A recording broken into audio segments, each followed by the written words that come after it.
जय हिंद। मैं GP Sahu ज्ञानकुरिया academy के यूट्यूब चैनल पे आपका स्वागत करता हूं। छत्तीसगढ़ भूगोल में आज हम देखेंगे वन और वन्य जीव से संबंधित महत्वपूर्ण 25 क्वेश्चन। तो देर न करते हुए चलते हैं पहले क्वेश्चन पे।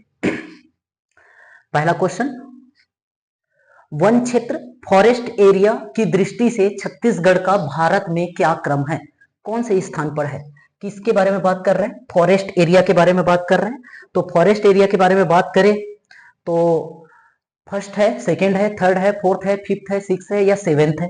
ठीक है, तो ऑप्शन आपको थर्ड, फोर्थ, फिफ्थ, जनरली सब लोग इसका आंसर आपका क्या लगाएंगे? ये थर्ड लगाएंगे और आंसर भी आपका सही ही होगा क्योंकि थर्ड नंबर पे है। तो इस क्वेश्चन को समझने के लिए हम तीन चीजों को जानना जरूरी है। ठीक है, एक होता है आपका फॉरेस्ट एरिया, ठीक, एक होगा आपका फॉरेस्ट कवर और एक होता है आपका ट्री कवर।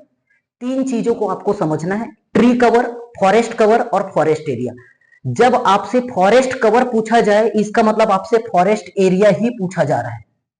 क्या पूछा जा रहा है? फॉरेस्ट एरिया ही पूछा जा रहा है। और फॉरेस्ट एरिया का मतलब अगर हम दूसरे टाइम पे बात करें तो ये आपको बोला जाएगा रिकॉर्डेड फॉरेस्ट एरिया पूछा जाएगा। तो अगर हम रिकॉर्डेड फॉरेस्ट एरिया के टर्म्स में देखें तो छत्तीसगढ़ का जो नंबर आएगा वो फोर्थ नंबर पे आएगा। ठीक, अगर हम बात करें फॉरेस्ट एरिया के बारे में या फॉरेस्ट कवर के बारे में बात करें तो ये आ जाएगा आपका थर्ड नंबर पे आ जाएगा। ठीक है, और ट्री कवर के बारे में पूछा जाए तो ट्री कवर के बारे में छत्तीसगढ़ का जो स्थान है वो सेवेंथ नंबर पे आ जाएगा। ट्री कवर, फॉरेस्ट कवर या फॉरेस्ट एरिया जो होता है वो क्या होता है इसको समझते हैं। ट्री कवर का मतलब ये हो गया कि किसी भी भूभाग में, जैसे हम किसी जगह को ट्री कवर बताना चाह रहे हैं तो उस जगह हम ये देखेंगे कि 1 हेक्टेयर पे उसका जो कॉन्सेंट्रेशन है ट्री का वो 10% से क्या होना चाहिए? आपका कम होना चाहिए। जैसे कोई पेड़ है, पेड़ का छत्र देखे तो उस छत्र का जो कॉन्सेंट्रेशन है, ठीक है, वो कितना होना चाहिए? 10% से कम होना चाहिए, ज्यादा नहीं होना चाहिए। अगर 10% से कम है तो वो क्या कहलाएगा? ट्री कवर कहलाएगा। और अगर वो 10% से ज्यादा है तब वो क्या कहलाएगा? फॉरेस्ट कवर कहलाएगा। ठीक है, तो मतलब ये समझो कि ये अगर छत्तीसगढ़ है, छत्तीसगढ़ के रोड किनारे जितने भी पेड़ पौधे होंगे वो सब किसके अंदर आएंगे? ट्री कवर में इंक्लूड होंगे, वो फॉरेस्ट कवर में इंक्लूड नहीं होंगे। लेकिन अगर कहीं पर एक ही जगह पे 1 हेक्टेयर से आपका ज्यादा जमीन है और वहीं पर आपका क्या है, चाहे वो प्राकृतिक रूप से हो, ठीक है, चाहे मानव निर्मित हो, अगर वहां पर डेंस उसका 10% से अगर ज्यादा है तब वो क्या कहलाएगा? आपका फॉरेस्ट कवर कहलाएगा। और उसी फॉरेस्ट कवर को ही हम क्या बोल देंगे? फॉरेस्ट एरिया बोल देंगे। ठीक है, लेकिन रिकॉर्डेड फॉरेस्ट एरिया बोलेंगे तो forest area, recorded forest area में क्या हो जाता है आपका? मतलब आपका forest cover plus tree cover दोनों को मिला करके क्या बोला जाएगा? आपका रिकॉर्डेड फॉरेस्ट एरिया कहलाएगा। जैसे एक और समझते हैं, जैसे हम कोई एक नेशनल पार्क या वन्य जीव अभ्यारण्य को ले लेते हैं, जैसे कांगेर वैली नेशनल पार्क को हमने लिया तो इस जगह में जितने भी पेड़ होंगे वो सब किसके अंदर आ जाएंगे? वो फॉरेस्ट एरिया नहीं कहलाएगा, वो ट्री कवर नहीं कहलाएगा, वो क्या कहलाएगा? फॉरेस्ट कवर कहलाएगा। मतलब फॉरेस्ट एरिया सिंपली उसको बोल देंगे कि ये फॉरेस्ट एरिया का हिस्सा है।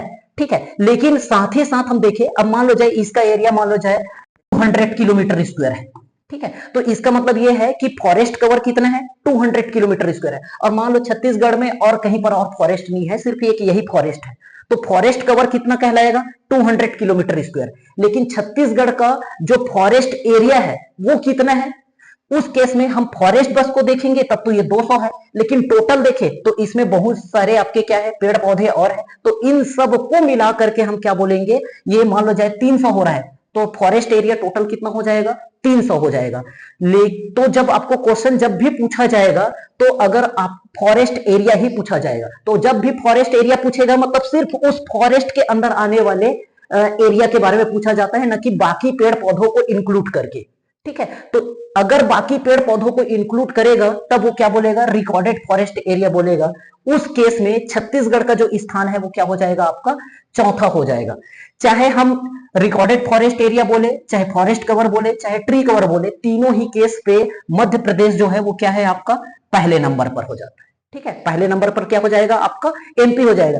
ट्री कवर की बात करें तो ट्री कवर में भले फॉरेस्ट ज्यादा नहीं रहेगा लेकिन पेड़ पौधे कहां पर ज्यादा रहेंगे? जहां पर स्पेस ज्यादा होंगे, मतलब जो बड़े राज्य होंगे उन सब में क्या रहेंगे, पेड़ पौधे क्या रहेंगे, ज्यादा रहेंगे, भले घने नहीं होंगे, सघन नहीं होंगे। तो इसका मतलब यह है कि जो बड़े राज्य है, जैसे गुजरात हो गया, कर्नाटक हो गया, महाराष्ट्र हो गया, उत्तर प्रदेश हो गया, वो छत्तीसगढ़ से सब क्या है, बड़े हैं। तो जाहिर सी बात है उसमें पेड़ पौधे क्या रहेंगे, ज्यादा रहेंगे। इसलिए छत्तीसगढ़ का स्थान फिसल करके ट्री कवर में क्या पहुंच जाएगा, 7वें नंबर पे पहुंच जाएगा। लेकिन हम पर्टिकुलर फॉरेस्ट की बात करें, एक ही जगह फॉरेस्ट होना, तो ऐसे केस में देखेंगे कि जो बड़े राज्य है, उत्तर प्रदेश, गुजरात, वहां पर उतने फॉरेस्ट नहीं है, इसलिए छत्तीसगढ़ किस नंबर पे आ जाता है आपका, 3 नंबर पे आ जाता है। ठीक है, तो इस क्वेश्चन का जो सही आंसर हो जाएगा आपका क्या, तृतीय क्रम का क्या है, फॉरेस्ट एरिया या फॉरेस्ट कवर की दृष्टि से देखा जाए तो छत्तीसगढ़ का स्थान भारत में क्या हो जाएगा, आपका थर्ड हो जाएगा। नेक्स्ट क्वेश्चन, सही सुमेलित है आरक्षित, संरक्षित और अवर्गीकृत वन के बारे में दिया है, रिजर्व फॉरेस्ट, प्रोटेक्टेड फॉरेस्ट और नॉन क्लासिफाइड फॉरेस्ट। क्या रिजर्व फॉरेस्ट का जो परसेंटेज है वो 40.22% है, 43% है या 16.65% है, सही सुमेलित क्या है।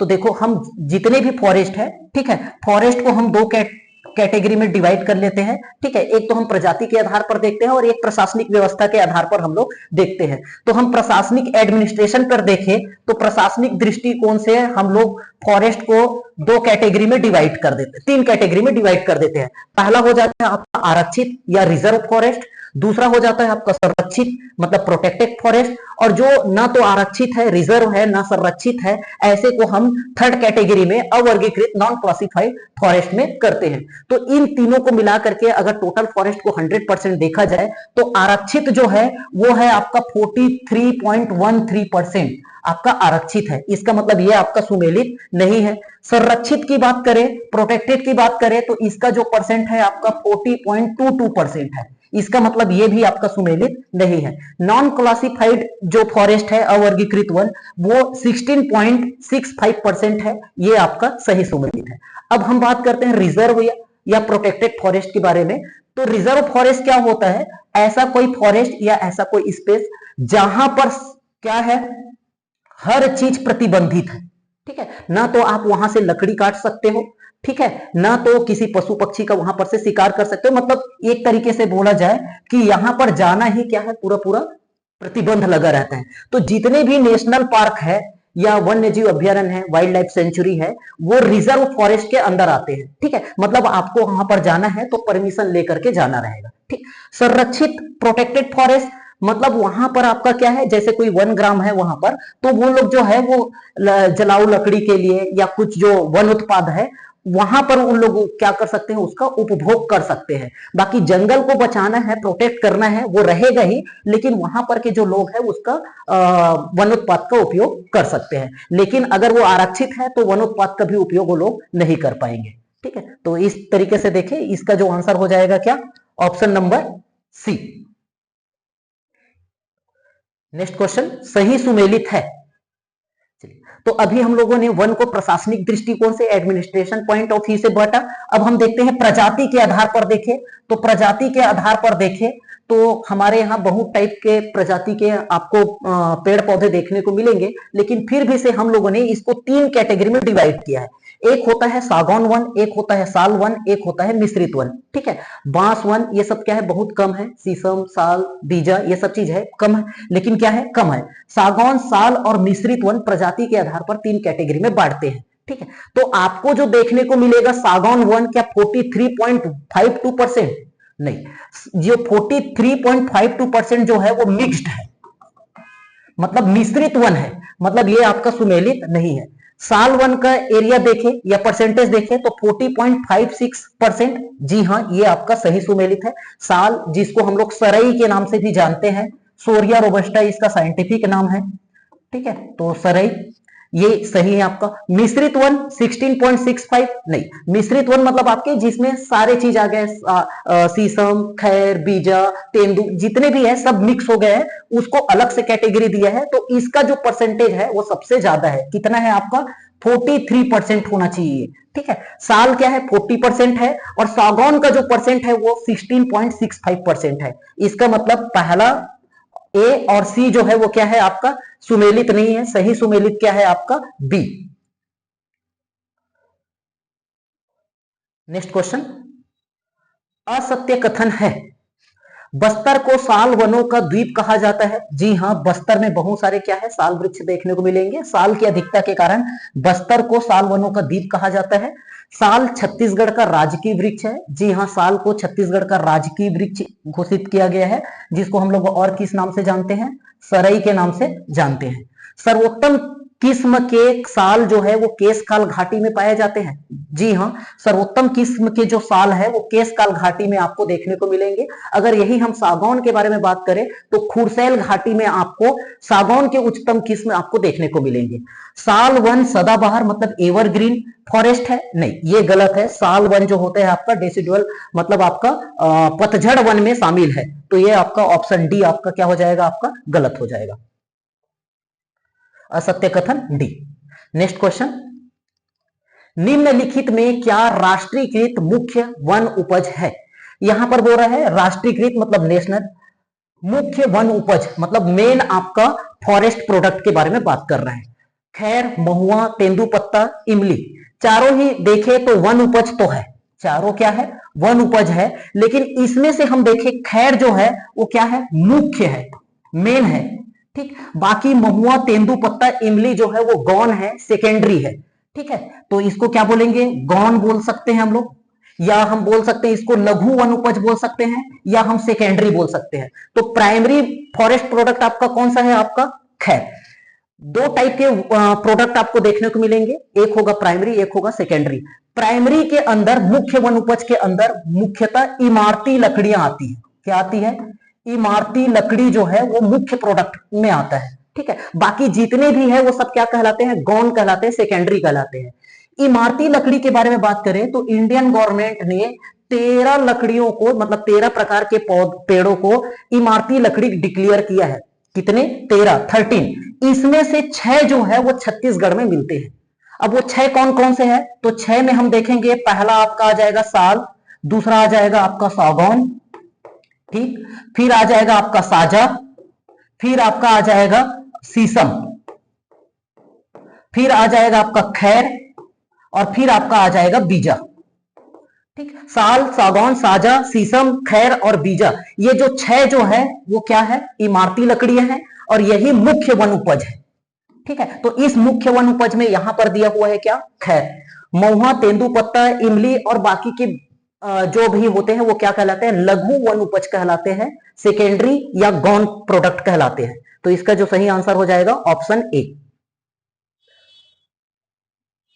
नेक्स्ट क्वेश्चन, तेंदुपत्ता के बारे में क्या सही है। ठीक है, तेंदुलिप के बारे में देखते हैं क्या सही है। तेंदुपत्ता को हरा सोना भी कहा जाता है। जी हाँ, तेंदुपत्ता को क्या कहा जाता है, हरा सोना कहा जाता है, क्योंकि जो जनरली जो बस्तर क्षेत्र में जो आदिवासी है उनका जो आय का जो मुख्य साधन है वो क्या है, आपका तेंदुपत्ता संग्रहण करना है। ठीक है, तो तेंदुपत्ता से वो लोग पैसे की कमाई करते हैं, इसलिए इसको क्या बोलते हैं, हरा सोना बोलते हैं। अगर पत्ता में पूछा जाए तो तेंदुपत्ता हरा सोना होता है, लेकिन अगर आपको किसी पेड़ या पौधे के बारे में पूछा जाए तो बांस को भी हरा सोना कहा जाता है, ये भी आपको याद रखना है। तो हरा सोना दो चीज को कहा जाता है, एक तो बांस को और दूसरा तेंदुपत्ता को। तो ये पहला आपका क्या है, सत्य है। देश के कुल उत्पादन, कुल तेंदुपत्ता का 17% छत्तीसगढ़ में उत्पादन होता है। जी हाँ, ये भी सही है, जितना भी प्रोडक्शन होता है उसका 17% छत्तीसगढ़ में होता है। तेंदुपत्ता एक राष्ट्रीय वन उत्पाद है, नेशनल प्रोडक्ट है क्या ये, जी हाँ, तेंदुपत्ता जो है वो क्या है, एक राष्ट्रीय वन उत्पाद है। ठीक है, राष्ट्रीय वन उत्पाद होने के कारण क्या होता है, मतलब इसका एमएसपी डिसाइड है, न्यूनतम समर्थन मूल्य पर इसकी क्या होती है, खरीदी होती है। इसका मतलब ये क्या है, एक राष्ट्रीय वन उत्पाद है। नेक्स्ट, तेंदुपत्ता छत्तीसगढ़ का मुख्य वनोपज है। नहीं, ये कथन गलत है। तेंदुपत्ता छत्तीसगढ़ का मुख्य वनोपज नहीं है। मुख्य मतलब आपका प्राइमरी, तेंदुपत्ता क्या है, सेकेंडरी है। प्राइमरी में आपकी इमारती लकड़ियां आएंगी जो कि 6 होते हैं, ये आपका सेकेंडरी है, ये कथन आपका गलत होगा। तेंदुपत्ता का न्यूनतम समर्थन मूल्य मतलब आपका एमएसपी के बारे में बात कर रहे हैं, मिनिमम सपोर्ट प्राइस के बारे में, 5000 रुपीज प्रति मानक बोरा है। नहीं, ये गलत है, 5000 नहीं है, ये अभी वर्तमान में 5500 रुपए है। ठीक है, तो एक मानक बोरा का जो रेट होता है वो कितना होता है, 5500 रुपए होता है, 5000 नहीं होता है, मतलब ये भी गलत है। एक मानक बोरे में 5000 तेंदुपत्ता होते हैं, नहीं ये भी गलत है। एक मानक बोरे में आपके 50,000 तेंदुपत्ता होते हैं। ठीक है, जिसमें आपके कैसे रहते हैं 50-50 के आपके 1000 बंडल रहेंगे, तो ये टोटल कितने हो जाएंगे आपके 50,000 हो जाएंगे। तो 50,000 तेंदुपत्ता को हम क्या बोलेंगे, एक मानक बोरा बोलेंगे, और उस एक मानक बोरे का रेट कितना होता है 5500 रुपए होता है। ठीक है, मुख्य वनोपज नहीं है, क्या है ये, लघु वनोपज है। डी ई एफ गलत है, ए बी सी सही है, ऑप्शन ए आपका करेक्ट हो जाएगा। नेक्स्ट क्वेश्चन, लाख उत्पादन होता है, तो लाख का जो उत्पादन होता है जब लाख के कीड़े आएंगे तभी होगा। तो लाख कीड़ा जो होता है वो पलाश में भी होता है, बेर में भी होता है और कुसुम में भी होता है। तो इसका जो सही आंसर हो जाएगा ऑप्शन नंबर डी। कुसुम के बारे में याद रखना, कुसुम एक तरीके से हम ये भी देखें कि ये एक तिलहन फसल है। ठीक है, इससे क्या निकलेंगे, तेल बनाते हैं। साथ ही साथ कुसुम को हम लोग किसमें आपका बॉर्डर क्रॉप के रूप में भी यूज करते हैं। नेक्स्ट क्वेश्चन, सहकारी समितियों के माध्यम से निम्न में से किस लघु वनोपज का न्यूनतम समर्थन मूल्य पर क्रय होता है। ठीक है, किसके माध्यम से खरीदी होता है, सहकारी समिति, जैसे धान की खरीदी होती है वैसे लघु वनोपज का भी आपका न्यूनतम समर्थन मूल्य पे एमएसपी पे खरीदी होती है। तो कौन कौन से लघु वनोपज का एमएसपी पे खरीदी होती है, तो हम टोटल बात करें तो टोटल अभी के डेट में देखें तो 67 लघु वनोपज का समर्थन मूल्य पर खरीदी होती है। इस 67 में तो बहुत सारे हैं, लेकिन हमने जो ऑप्शन में लिए हैं अभी वो कुछ औषधि से संबंधित जो है उसको देखते हैं। अश्वगंधा जड़, जी हाँ इसकी खरीदी होती है। सतावरी या सतावर जड़, इसकी भी खरीदी होती है। सफेद मुसरी कंद, इसकी भी खरीदी होती है। और साथ ही साथ गिलोय, जिसको कोरोना काल में सब लोगों ने जूस बना करके पिए, इसकी भी खरीदी जो सहकारी समितियों के माध्यम से न्यूनतम समर्थन मूल्य पे होता है। तो इसका मतलब यह है A B C D, option D आपका सही हो जाएगा। नेक्स्ट क्वेश्चन, छत्तीसगढ़ के वनों को कितने वन मंडल मतलब फॉरेस्ट डिवीजन में विभाजित किया गया है। तो छत्तीसगढ़ के वन मंडल में देखें, ठीक है, तो एक तो छत्तीसगढ़ वन वाला रहेगा, उसके बाद 6 देखें तो ये क्या कहलाता है, वन वृत्त कहलाता है, फॉरेस्ट सर्किल। ठीक है, वन वृत्त हमारे पास कितने हैं, 6 है। ठीक, ये वन परियोजना मंडल है आपके 9। ठीक, 34 वन मंडल है, तो ये आपका सही हो जाएगा, 34 वन मंडल है। और 82 जो है वो उप वन मंडल है। तो वन मंडल कितने, 34, उप वन मंडल जो है वो कितने हैं, 82। ठीक, परियोजना वन मंडल के बारे में बात करें तो 9, और वन वृत्त के बारे में बात करें तो क्या 6। तो ऑप्शन सी जो है 34 आपका सही आंसर हो जाएगा। नेक्स्ट क्वेश्चन, छत्तीसगढ़ वन विकास निगम का गठन कब हुआ। तो छत्तीसगढ़ वन विकास के बारे में बात कर रहे हैं। ठीक है, तो सबसे पहले तो छत्तीसगढ़ राज्य का गठन कब हो गया आपका, 2000 में हो गया, 1 नवंबर सन 2000 को। तो जाहिर सी बात है जितने जल्दी हो सके वन विकास निगम का ये लोग क्या करेंगे, गठन करेंगे। मई 2001 में छत्तीसगढ़ वन विकास निगम का गठन हुआ है। ऑप्शन ए आपका सही आंसर होगा। नेक्स्ट क्वेश्चन, नेशनल पार्क और स्थापना वर्ष सही सुमेलित है। ठीक है, तो नेशनल पार्क के बारे में बात कर रहे हैं, तो हम देखें छत्तीसगढ़ के बारे में बात करें तो छत्तीसगढ़ में आपके 3 नेशनल पार्क है। ठीक, 3 नेशनल पार्क का लोकेशन देखिए तो पहला नेशनल पार्क आपको सरगुजा संभाग में मिलेगा, जो कि आपको एमसीबी कोरिया और सूरजपुर, ये तीनों जिलों को टच करते हुए एक नेशनल पार्क है, जिसका नाम है क्या आपका गुरु घासीदास नेशनल पार्क, जिसका पुराना नाम संजय गांधी नेशनल पार्क है। ठीक है, इसकी स्थापना 1981 में हुई है, ये आपका बिल्कुल क्या है, सही है। ठीक है, और ये जो है वो सबसे बड़ा नेशनल पार्क है छत्तीसगढ़ का। दूसरे नेशनल पार्क हम देखते हैं इधर साउथ की तरफ देखेंगे। ठीक है, मतलब आपको कहां पर मिल जाएगा, Bastar Kanger valley national park Chhattisgarh का सबसे छोटा नेशनल पार्क है, ये छत्तीसगढ़ का सबसे बड़ा नेशनल पार्क है। ठीक है, इसमें देखें तो ये आपको मिल जाएगा कब, आपका 82 में बना है, ये 1982 में बना है, मतलब आपका ये भी आपका क्या है, सही है। तीसरा नेशनल पार्क आपको मिल जाएगा बीजापुर जिले में मिल जाएगा। ठीक है, इंद्रावती नदी जो गुजरती है वहां पर इंद्रावती नेशनल पार्क बना हुआ है। ठीक है, इंद्रावती नेशनल पार्क, और ये जो बना है वो 1978 पे बना है, और छत्तीसगढ़ का पहला नेशनल पार्क है। छत्तीसगढ़ में 3 नेशनल पार्क है, कांगेर वैली, गुरु घासीदास, इंद्रावती। इंद्रावती जो है 1978 में, मतलब ये फर्स्ट है। ठीक, गुरु घासीदास आपका सेकंड है, और तीसरा मतलब नया जो नेशनल पार्क है वो कौन सा है आपका Kanger valley national park. Size में देखे तो गुरु घासीदास आपका बड़ा हो जाएगा, ये सेकंड हो जाएगा, और ये आपका सबसे छोटा नेशनल पार्क हो जाएगा।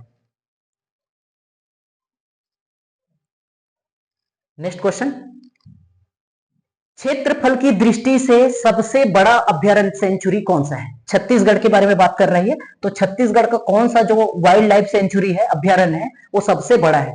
ठीक है, तो यहां पर देखें तो कितने अभयारण्य हमको देखने मिल जाएंगे। सबसे पहले हम लोग देखते हैं, इसके लिए एक कोड वर्ड आप याद रख लेंगे, तो सीता अचानक से गई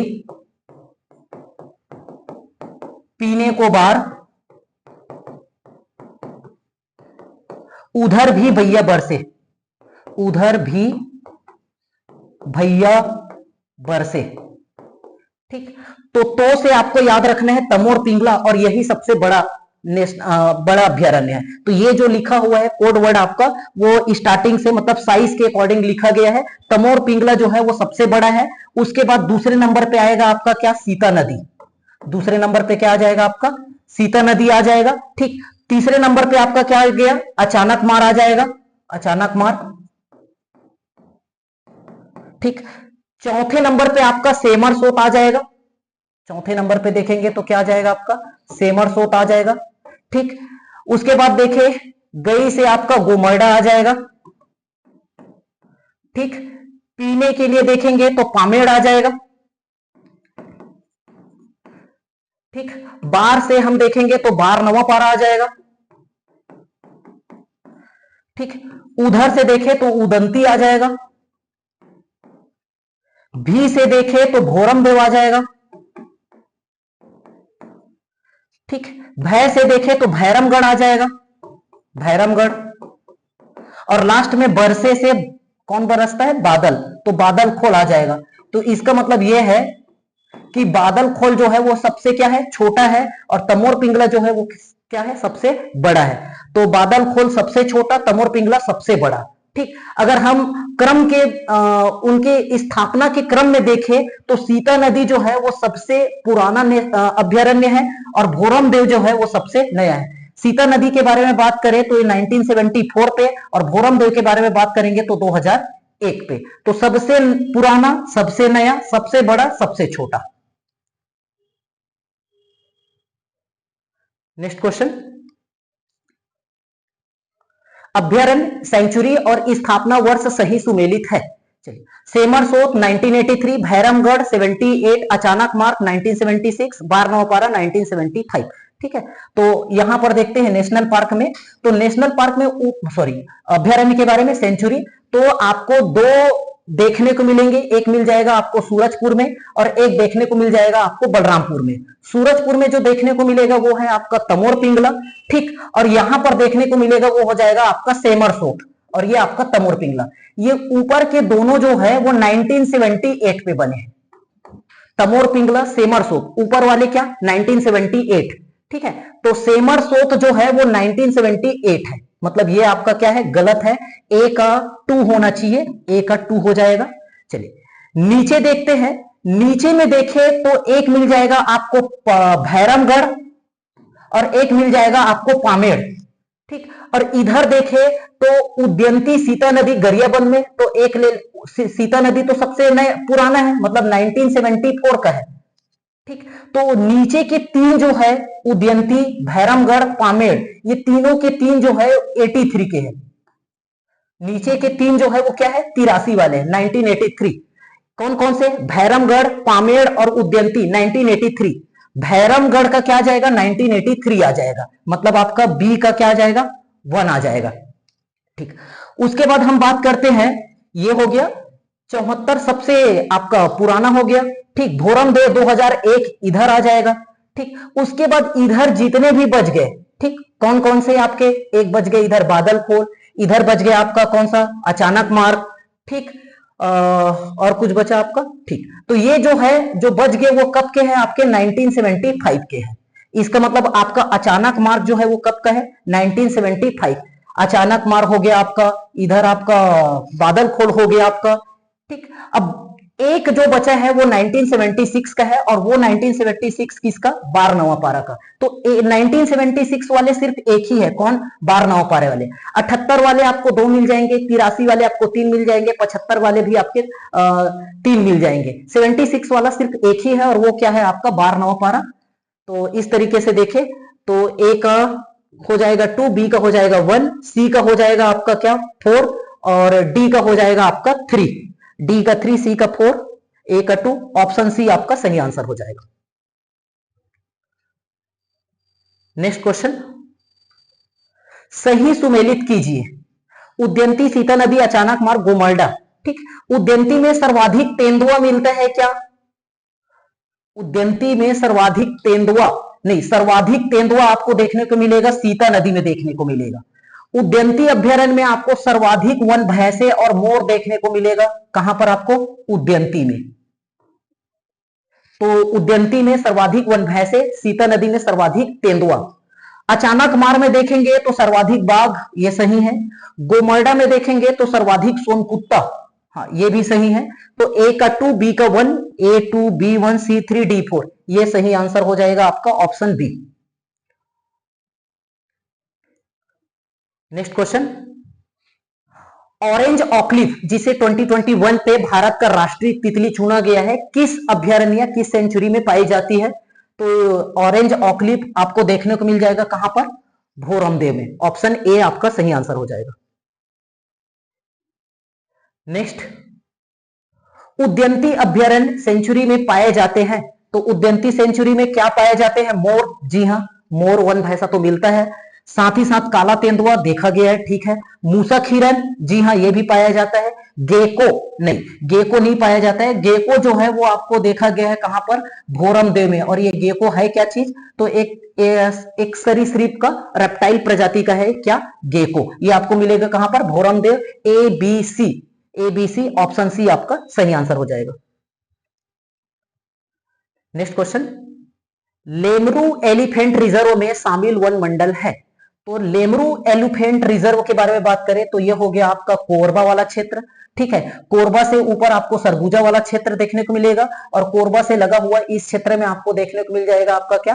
ये रायगढ़ वाला क्षेत्र, ठीक है। तो कोरबा में लेमरू जो है बेसिकली आपको कहां पर है? आपका कोरबा में है। लेकिन लेमरू एलिफेंट रिजर्व में आपके कोरबा भी शामिल है, कटघोरा भी शामिल है, सरगुजा भी शामिल है और धर्म जयगढ़, रायगढ़ का ये वाला जो हिस्सा है धर्म जयगढ़ ऊपर वाला, जहां पर कोरबा और सूरज सरगुजा के बाउंड्री मिलते हैं, ठीक है। तो ये तीनों जगह को ऐसे मिला करके ये क्या बनाया गया है? आपका लेमरू एलिफेंट रिजर्व। और ये जो, लेकिन सिर्फ लेमरू के बारे में पूछा जाए कि लेमरू किस जिले में पड़ेगा, तो वो आपको कोरबा जिले में पड़ जाएगा। लेकिन उसमें शामिल वन मंडल क्या है? आपके चारों है। तो A, B, C, D आपका सही आंसर हो जाएगा, ऑप्शन डी।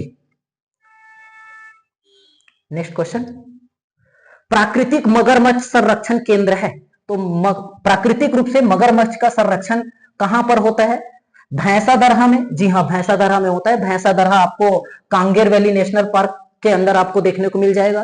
कोटमी सोनार में मगरमच्छ संरक्षण केंद्र है आपका, लेकिन ये क्या है? आपका प्राकृतिक नहीं है, ये आर्टिफिशियली, ठीक है। तो ये आपका ये गलत हो जाएगा, प्राकृतिक नहीं है। कुटरू गेम सेंचुरी नहीं, कुटरू गेम सेंचुरी में नहीं होता है। इसके अलावा हम प्राकृतिक रूप से मगरमच्छ देखें तो आपको जाटलूर नदी मतलब नारायणपुर वाले में आपको देखने को मिल जाएगा। तो इस क्वेश्चन के अकॉर्डिंग आपका ऑप्शन नंबर ए, केवल ए सही होगा।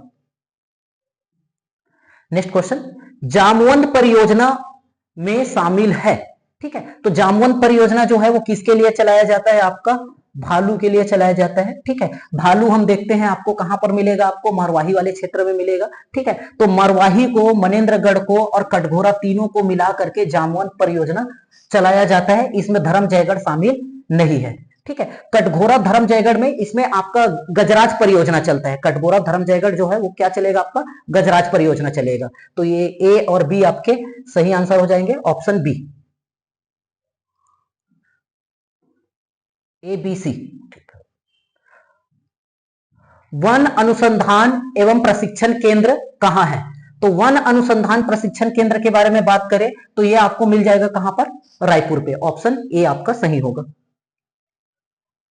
नेक्स्ट क्वेश्चन, वन प्रशिक्षण हेतु वन विद्यालय कहां पर है? ठीक है, फॉरेस्ट स्कूल के बारे में पूछ रहे हैं वन प्रशिक्षण के लिए, ठीक है। वन प्रशिक्षण केंद्र के बारे में बात किया तो रायपुर में है, लेकिन वन प्रशिक्षण विद्यालय रायपुर में नहीं है। ये कहां पर मिलेगा? आपको अंबिकापुर में मिलेगा। जी हाँ, रायपुर में तो नहीं है बोल दिया, मतलब अब ये तो सब गलत ही होगा आपका, ठीक। अंबिकापुर में है, हाँ है। महासमुंद में भी है। दुर्ग दंतेवाड़ा में नहीं है। अंबिकापुर में है, महासमुंद में, कवर्धा में भी है, रायगढ़ में नहीं है। अंबिकापुर, महासमुंद, कवर्धा, शक्ति, ये चारों जगह है, इसके साथ साथ आपको भानु प्रतापपुर में देखने को मिल जाएगा। ठीक है, तो ऑप्शन डी आपका सही आंसर होगा। नेक्स्ट क्वेश्चन, छत्तीसगढ़ राज्य की वन नीति कब आई? पहली वन नीति के बारे में बात कर रहे हैं, फर्स्ट फॉरेस्ट पॉलिसी के बारे में बात कर रहे हैं, तो जाहिर सी बात है फर्स्ट फॉरेस्ट पॉलिसी आपका कब आ जाएगा? 2001 में ही आ जाएगा। 1 नवंबर 2000 को तो छत्तीसगढ़ बना है, तो जितने जल्दी हो सके फॉरेस्ट पॉलिसी लेकर के आएंगे। 2001 आपका सही आंसर होगा। नेक्स्ट क्वेश्चन, सही सुमेलित है गिधवा पक्षी विहार बिलासपुर, रंगी पक्षी विहार बेमेतरा, लमनी पक्षी सदन जगदलपुर, या इनमें से सभी? सही सुमेलित के बारे में बात कर रहा है, तो गिधवा परसदा पक्षी विहार ये जो है वो बिलासपुर में नहीं है, गिधवा पक्षी विहार जो है वो आपको बेमेतरा जिला में देखने को मिलेगा। ठीक है, गिधवा और परसदा जो क्षेत्र है बेमेतरा जिले का, वहां पर पक्षी विहार बनाया गया है, क्योंकि वहां पर आपके माइग्रेंट होकर के बहुत सारे जो बर्ड्स है वो वहां पर आते हैं। ऐसे ही रहंगी पक्षी विहार आपको बिलासपुर जिले में देखने को मिल जाएगा, रहंगी गांव में, और ये गिधवा गांव में। ठीक है, लमनी पक्षी सदन जो है ये बस्तर जिले में आपको जगदलपुर में आपको देखने को मिलेगा। तो ये आपका सही सुमेलित है, ये दोनों सुमेलित नहीं है। ऑप्शन सी आपका सही आंसर हो जाएगा। नेक्स्ट क्वेश्चन, एशिया का सबसे बड़ा मानव निर्मित जंगल कहां प्रस्तावित है? खंडवा नया रायपुर में, रामचुआ कवर्धा में, नंदिनी खुर्द, या रमकोला सूरजपुर में? तो हम बात करें एशिया का सबसे बड़ा मानव निर्मित जंगल, तो जंगल सफारी के बारे में बात करें तो अभी जो बड़ा है आपका कहां पर? खंडवा नया रायपुर में जंगल सफारी देखने को मिलेगा। लेकिन यहां पर पूछ रहा है कि प्रस्तावित कहां पर है, तो ये प्रस्तावित है आपका नंदिनी दुर्ग में।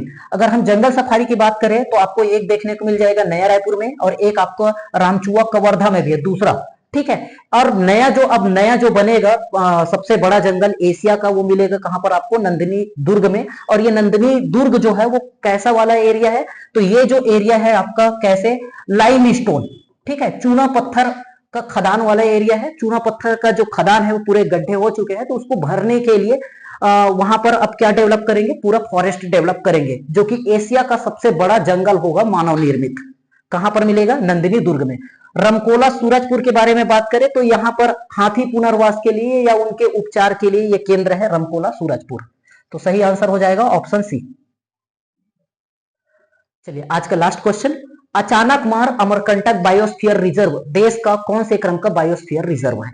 तो बायोस्फीयर रिजर्व के बारे में बात करें, ठीक है, तो ये कौन सा नंबर का बायोस्फीयर है? 14, 15, 16, 17 या 18? तो हम बात करते हैं 18th वाला जो है, ये टोटल तो 18 हमारे पास बायोस्फीयर रिजर्व है। किस पे? इंडिया पे। लेकिन हम अचानकमार के बारे में बात करें तो अचानकमार छत्तीसगढ़ का और अमरकंटक आपका एमपी का, दोनों को मिलाकर के बायोस्फीयर रिजर्व बनाया गया है, और ये भारत का 14th नंबर का बायोस्फीयर रिजर्व है। ठीक है, पहला देखें तो आपको मिल जाएगा, आपका फर्स्ट जो है आपका नीलगिरी, ठीक है, जो आपको कर्नाटक केरल वाला जो क्षेत्र है, तमिलनाडु केरल वाला जो क्षेत्र है, नीलगिरी आपका, वहां पर आपको पहला बायोस्फीयर रिजर्व है। हालांकि छत्तीसगढ़ में पहला बायोस्फीयर रिजर्व बना था, लेकिन वो अभी वहां से वो हट गया है। ठीक है, तो पहला आप किसको मिल गया है? हम देखें, नीलगिरी बायोस्फीयर रिजर्व फर्स्ट है। 14th नंबर आपका कौन सा है? अचानकमार अमरकंटक है। और टोटल कितने बायोस्फीयर रिजर्व है आपके? 18। चलिए, तो इस तरीके से हम लोगों ने आज महत्वपूर्ण 25 क्वेश्चन देखे। चलिए, वीडियो अच्छा लगा होगा तो लाइक कर लेंगे, अपने दोस्तों में शेयर कर लेंगे, और चैनल पे नए होंगे तो सब्सक्राइब कर लेंगे। Thank you.